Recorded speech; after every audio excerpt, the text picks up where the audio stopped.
19 শতকের কলকাতা বাবুদের শহর। ধন, ঐশ্বর্য আর উদ্ভট শখের রাজত্ব সেই সময়। কেউ বিদেশি ঘোড়া চড়তেন, কেউ জলসা ঘরে রাত জাগতেন, কেউ আবার সিংহ পুষতেন বাড়িতে।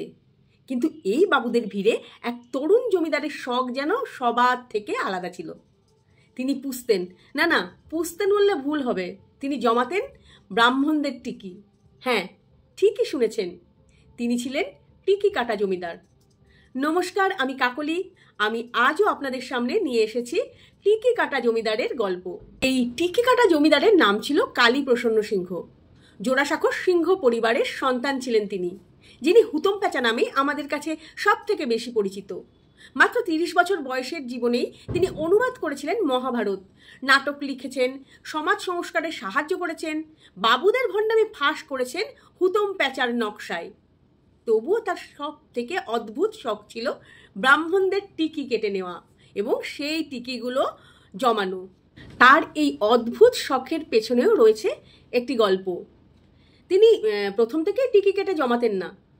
একটি ঘটনা ঘটার পর থেকেই তিনি এই সিদ্ধান্ত নেয় যে ব্রাহ্মণদের টিকি কেটে তিনি জমাবেন।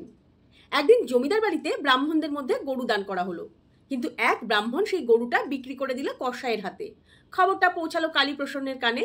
রেগে আগুন তিনি ডেকে পাঠালেন সেই ব্রাহ্মণকে, আর সবার সামনে তিনি তার টিকি কেটে দিলেন। এই ঘটনায় তার চোখ খুলে দিল। আগে তিনি জানতেন ব্রাহ্মণ মানে জ্ঞানী বা ধার্মিক, কিন্তু এই ঘটনার পরে তিনি বুঝলেন যে ব্রাহ্মণ মানে জ্ঞানী বা ধার্মিক নয়, অনেক ভণ্ডও হতে পারে। তারপর থেকেই কালীপ্রসন্ন শুরু করলেন এক অদ্ভুত খেলা। ব্রাহ্মণদের আহ্বান করতেন তর্কে, জিতলে ব্রাহ্মণ রাখতেন টিকি, হারলে টিকি চলে যেত তার আলমারিতে। এই প্রত্যেকটা টিকির সঙ্গে থাকতো একখানা চিরকুট, লেখা থাকতো কার টিকি, কত দক্ষিণা, কবে কাটা। আর এইভাবেই হয়ে উঠলেন তিনি 51টি টিক্কির মালিক। এই সেই কালীপ্রসন্ন সিংহ, যিনি যেমন প্রতিভাবান তেমনই খামখেয়ালি, যিনি একদিকে মহাভারত অনুবাদ করেছেন আর অন্যদিকে টিকি কেটে ভণ্ডামির মুখোশ খুলেছেন। আজও কলকাতার আড্ডায় যখন হুতম প্যাঁচার গল্প ওঠে, তখন হেসে হেসে বলা হয়, আরে এ তো সেই টিকি কাটা জমিদার। কেমন লাগলো হুতম প্যাঁচা তথা টিকি কাটা জমিদারের গল্প? ভালো লাগলে লাইক, কমেন্ট আর শেয়ার করবেন। সবাই ভালো থাকবেন।